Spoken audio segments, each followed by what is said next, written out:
أعوذ بالله من الشيطان اللعين الرجيم. بسم الله الرحمن الرحيم.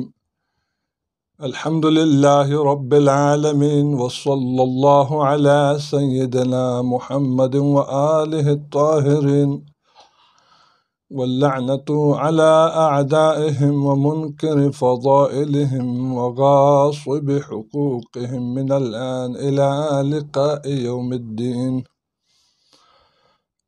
أما بعد، فقد قال الله تبارك وتعالى في محكم كتابه المجيد وفرقانه الحميد، وهو أصدق الصادقين وقوله الحق. بسم الله الرحمن الرحيم. يا أيها الذين آمنوا كتب عليكم الصيام كما كتب على الذين من قبلكم لعلكم تتقون. صدق الله العلی العظیم. سامعین محترم، السلام علیکم ورحمۃ اللہ وبرکاتہ. ماہ مبارک رمضان کی پربرکت اور عظیم ساعات چل رہے ہیں. اس حوالے سے آپ کی خدمت میں ان عظیم ایام میں، عظیم لحظات اور عظیم ساعات میں کچھ دروس پیش کیے جا رہے ہیں معارف ماہ رمضان کے حوالے سے. امید ہے آپ سماعت فرمائیں گے انشاءاللہ تعالی. سب سے پہلے دعا ہے پروردگار، جہاں کہیں بھی مومنین و مومنات مریض رہتے ہیں، مریض ہیں ہسپتالوں میں، گھروں میں، چاہے معنوی بیماری ہو چاہے ظاہری بیماری ہو، تمام بیماریوں سے شفا کامل و عاجل عطا فرمائے. اور اس کورونا کے وبا میں پروردگار عالم انسانیت کو محفوظ فرمائے. اس وقت مختلف ممالک میں، خصوصاً ہندوستان میں، کورونا بہت سخت طریقے سے پھیلا ہوا ہے. مسلمان مومنین اور انسان وہاں بسنے والے، غریب بچے، خواتین، مرد، بوڑھے، بزرگ آکسیجن کے بغیر تڑپ تڑپ کے مر رہے ہیں. اللہ تعالیٰ ان سب کی حفاظت فرمائے. جہاں کہیں بھی مریض ہے ان کو شفا کامل و عاجل عطا فرمائے. ماہ مبارک رمضان کا 12واں دن گزر گیا، آج 13ویں کی رات ہے. اس رات، اس شب خاص کچھ نمازیں ہیں. 4 رکعت نماز خاص ہے. اس میں مثل صبح 2 رکعت کر کے نماز پڑھنی ہے. سورہ حمد کے بعد 25 مرتبہ سورہ توحید قل هو اللہ احد پڑھنے ہیں. یہ خاص نماز ہے. باقی ایام راتوں میں، دن میں نماز کے بعد نماز کے بعد دعائیں مناجات ہیں، ان کو پڑھنا چاہیے روزہ دار کو زیادہ سے زیادہ، کیونکہ یہ ماہ مبارک رمضان صبر کا مہینہ ہے، عطا کا مہینہ ہے، اخلاص کا مہینہ ہے، جود و کرم کا مہینہ ہے، سخاوت کا مہینہ ہے، عبادت کا مہینہ ہے، ریاضت کا مہینہ ہے. اس سے ماہ میں زیادہ سے زیادہ اعمال خیر بجا لانے کی توفیق دے دیں اور کوشش کرنی چاہیے. اس دن کی بہت بڑی فضیلت ہے، بہت عظیم فضیلت ہے، بہت شان و شوکت ہے. جس شخص نے ماہ مبارک رمضان کے 13واں روزہ رکھا، اس کے بارے میں رسول اسلام صلی اللہ علیہ وآلہ وسلم فرماتے ہیں: کتب اللہ عز وجل لکم 13 13ویں روزے کو اللہ تعالیٰ آپ کے لیے، تمہارے لیے معین فرماتا ہے، لکھ دیتا ہے. تیرے نامہ اعمال میں، تیرے حق میں خدا لکھتا ہے کیا؟ عبادت اہل المکۃ والمدینہ، مکہ اور مدینہ میں رہنے والوں کی عبادت کا ثواب آپ کے نامہ اعمال میں، آپ کے حق میں لکھ دیتا ہے پروردگار. مکہ اور مدینہ میں نماز اور دوسری جگہوں میں نماز پڑھنے کے بہت فرق ہے. وہاں میں جو ہیں 2 رکعت نماز کا ثواب 1000 رکعت کا ثواب ہے مسجد الحرام میں، مکے میں۔ تو اس حوالے سے بہت بڑی فضیلت ہے۔ اہل مکہ اور اہل مدینہ کی عبادت کا ثواب خداوند متعال لکھ دیتا ہے اس روزہ دار کے لیے۔ وَأَعْطَاكُمُ اللَّهُ بِكُلِّ حَجَرٍ وَمَدَرٍ مَا بَيْنَ مَكَّةِ وَالْمَدِينَةِ شَفَاعَةً، خداوند متعال ہر سنگریزہ جو مدینہ اور مکے کے درمیان میں ہے، حجر اور مدر، سنگریزے اور پتھر، اللہ تعالی عطا فرماتا ہے شفاعت قرار دیتا ہے اس روزہ دار کے لیے، یعنی شفیع بناتا ہے، گواہ بناتا ہے، اس کے لیے ثواب عطا فرماتا ہے، اس کے درجات میں اتنی بلندی عطا فرماتا ہے خداوند متعال۔ یعنی کہنے کا مطلب ہی یہی ہے کہ آپ 13ویں دن کے روزے کی خصوصی فضیلت، ماہ رمضان کے ہر دن کی الگ فضیلت آپ کی خدمت میں بیان ہو رہا ہے۔ تو 13ویں دن کے روزے کی فضیلت یہ ہے کہ آپ 13واں دن روزہ رکھیں گے تو خداوند متعال وہ کریم ذات ہے، وہ پروردگار جو 70 ماؤں سے زیادہ شفیق اور مہربان ذات ہے، وہ اس بندے کو تنہا نہیں چھوڑتی، اس لیے کہ اتنے مقدار میں اگر سنگریزے ہوں تو خداوند متعال ان کے برابر ان کے لیے شفیع قرار دیتا ہے اور ان کے درجات بلند فرماتا ہے۔ یہ روزہ دار کے لیے ایک عظیم ہدیہ ہے خداوند متعال کی طرف سے۔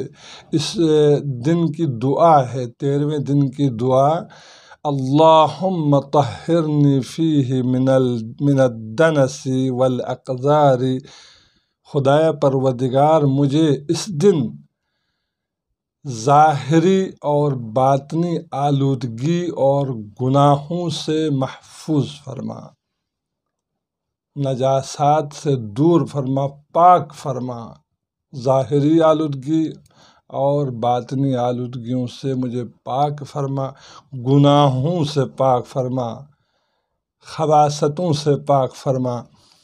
وصبرنی فیہ علی کائنات الاقدار، پروردگار مجھے صبر عطا فرما حوادث دنیا سے، جو دنیا پہ حوادث آ رہے ہیں، مصیبتیں آ رہی ہیں، ان مصیبتوں میں مجھے صبر عطا فرما، پروردگار عالم سے دعا ہے۔ ووفقنی فیہ للتقیٰ وصحبۃ الابرار بعونک یا قرۃ عین المساکین، اور پروردگار مجھے تقوی کی توفیق عطا فرما، اس ماہ میں زیادہ سے زیادہ تقوی الہی بچا لینے کی توفیق عطا فرمائے۔ مولا کائنات نے رسول اسلام سے پوچھا، یا رسول اللہ، اس ماہ میں سب سے افضل ترین عبادت کون سی ہے، کون سے اعمال ہم بجا لائیں؟ تو آپ نے فرمایا، یا علی، اس ماہ میں زیادہ سے زیادہ تقوی الہی بجا لائے، سب سے افضل ترین عبادت ہے۔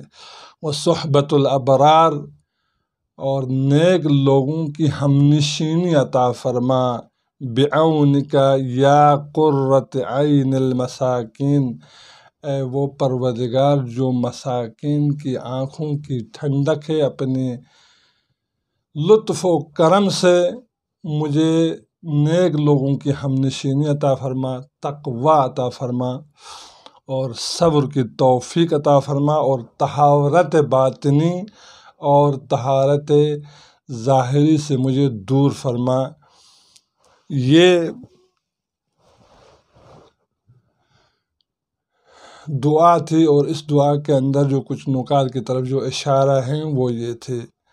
اس دعا میں ایک طہارت ظاہری، طہارت باطنی دونوں کے وہ ہیں۔ اب مثلاً مثال دیتے ہیں طہارت ظاہری کی مثال، وَلَهُمْ أَزْوَاجٌ مُطَهَّرَةٌ، ان لوگوں کے لیے جو جنتی ہیں، نیک لوگوں کے لیے ازواج مطہرہ ہے، پاک خواتین۔ اسی سے واضح ہوتا ہے کہ دنیا کے نجاسات سے، دنیا کی خباثتوں اور لغزشوں اور کوتاہیوں سے دور ان حوروں کو عطا فرما، ازواج مطہرہ کو عطا فرما۔ ان کے لیے ازواج مطہرہ ہے قیامت کے دن جنت میں۔ اور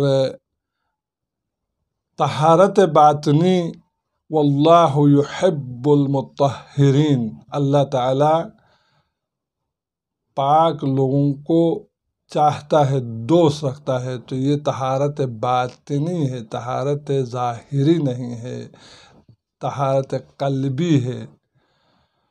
طہارت ظاہری اور باطنی دونوں ہے، یہ ہے لا یمسہ الا المطہرون، کوئی بھی مس نہیں کر سکتا ہے سوائے پاک لوگ۔ ایک تو ظاہری ہے، قرآن تو مس نہیں کر سکتا ہے، بغیر وضو کے، بغیر غسل کے چھو نہیں سکتا ہے، طہارت ظاہری ہے۔ لیکن طہارت باطنی ہے، باطنی یہ ہے کہ اندر کے خباثات، اندر کے بغض، حسد، کینہ، تکبر، عجب، غرور، تمام بیماریاں رکھ کر لا یمسہ الا المطہرون، یہ طہارت باطنی ہے۔ خدا سے دعا کرنی چاہیے کہ ان خباثتوں سے انسان پاک رہے، کیونکہ سب سے خبیث ترین شے یہ ہیں کہ انسان پاکی اور ناپاکی کو فرق نہ کرے تو انسان کے اعمال ختم ہو سکتے ہیں۔ اور شبہات، وہ بھی نجاست نہیں، جس کھانے میں شبہ ہو رہا ہو وہ بھی نہ کھانے کا حکم ہے اور احتیاط کا حکم ہے۔ تو اس وجہ سے جو ہیں یہ احتیاط ضروری ہے۔ طہارت باطنی خدا سے دعا کرنا چاہیے، باطنی اور ظاہری دونوں خداوند متعال عطا فرمائے۔ اور دوسری بات اس میں یہ ہے کہ صبر کے اقسام بیان ہوئی ہے۔ صبر کی دو قسمیں ہیں، صبر یا تو صبر اختیاری ہوتی ہے یا صبر غیر اختیاری ہوتی ہے۔ صبر غیر اختیاری میں مثلاً وَلَنَبْلُوَنَّكُمْ بِشَيْءٍ مِّنَ الْخَوْفِ وَالْجُوعِ وَنَقْصٍ مِّنَ الْأَمْوَالِ وَالْأَنفُسِ وَالثَّمَرَاتِ وَبَشِّرِ الصَّابِرِينَ، اگر کوئی مصیبت آ جائے تو اس پر صبر کرنا، یہ غیر اختیاری ہے۔ اور صبر اختیاری امور میں مثلاً جیسے ادائے واجبات، ترک محرمات میں صبر، یہ صبر اختیاری ہے۔ عبادت کے 3 مراحل ہے۔ عبادت، عمل کے انجام دینے سے پہلے صبر کرنا، جیسے ریاکاری، عجب وغیرہ، اخلاص سے دور، یہ ضروری ہے، اخلاص ہونا چاہیے۔ اگر اخلاص سے دور ہوں اور ریاکاری ہوں، عجب ہو، تو یہ صبر نہیں ہو سکتا ہے۔ اس لیے قبل از عمل یہ ان تمام چیزوں سے دور رہیں، ریاکاری سے اور بد اخلاص سے اور اس طرح کی چیزوں سے دور رہنا چاہیے۔ اور دوسری بات یہ ہے کہ عمل انجام دیتے وقت صبر کرے، قربتاً اللہ، خدا کی ذات کے لیے، اور خالص صبر کرے۔ اور تیسری بات یہ ہے عمل انجام دینے کے بعد صبر، غرور اور تکبر کے ذریعے سے عمل کو خراب نہ کرے، یہ صبر ہے۔ صبر جو ہیں مولا کائنات امیر المومنین علیہ السلام فرماتے ہیں اصل الصبر حسن الیقین باللہ، اصل صبر جو ہیں حسن یقین، اللہ پر حسن یقین کرے، یہ اصل صبر ہے۔ مولا کائنات دوسرے جگہ میں فرماتا ہے من الکنوز الایمان الصبر علی المصائب، ایمان کے خزانوں میں سے ایک خزانہ مصیبتوں پر صبر کرنا ہے۔ اگر کوئی مصیبت آتی ہے، کسی دنیاوی مصیبت میں، کسی حوادثی مصیبت میں مبتلا ہوتا ہے انسان، تو اس پر زیادہ سے زیادہ صبر کرے۔ مولا کائنات کے اس فرمان کے مطابق ایمان کے خزانوں میں سے ایک خزینہ ہے صبر، اور صبر کی جو ہیں 3 قسمیں ہو گئی ہے۔ الصبر علی البلیہ، بلاؤں پر صبر کرنا، والصبر علی المصیبہ، مولا کائنات کے اس کے مطابق صبر، مصیبت جب آتی ہے انسان پر تو اس پر صبر کرے، والصبر علی الطاعہ، اطاعت الہی پر صبر کرے۔ اس کا مطلب یہ ہے انسان اطاعت الہی میں سوچ سمجھ کر خداوند متعال کے حکم کے مطابق، اللہ اور اللہ کے رسول کے حکم کے مطابق عمل انجام دیتا ہے، تو یہ صبر کے معنی میں سے ایک معنی ہوتا ہے، اور اس میں یہ ہے نفس لوامہ، جو اس کو تقویت ملتی ہے انسان کے نفس، وہ نفس جو گناہوں سے دور رکھتے ہے، گناہوں کی ملامت کرتے ہے، خباثتوں کی ملامت کرتے ہے، اس نفس کو تقویت ملتی ہے، ایمان کو تقویت ملتی ہے۔ صبر علی الاطاعہ، تو خداوند متعال سے دعا کرنا چاہیے کہ ہمیں زیادہ سے زیادہ صبر کرنے کی توفیق عطا فرمائے۔ یہ ماہ مبارک رمضان ہی، والصبر واستعینوا بالصبر والصلاۃ، خدا سے مدد مانگو صبر اور صلاۃ کے ذریعے سے، تو صبر میں سے ایک ماہ مبارک رمضان کے روزے بھی صبر کہلاتے ہیں۔ تو خدا سے دعا کریں پروردگار عالم مصیبات میں، مشکلات میں، مصائب میں، آلام میں تمام مومنین کو، مسلمانوں کو صبر کرنے کی توفیق عطا فرمائے۔ وآخر الدعوانا ان الحمد للہ رب العالمین، والسلام علیکم ورحمۃ اللہ۔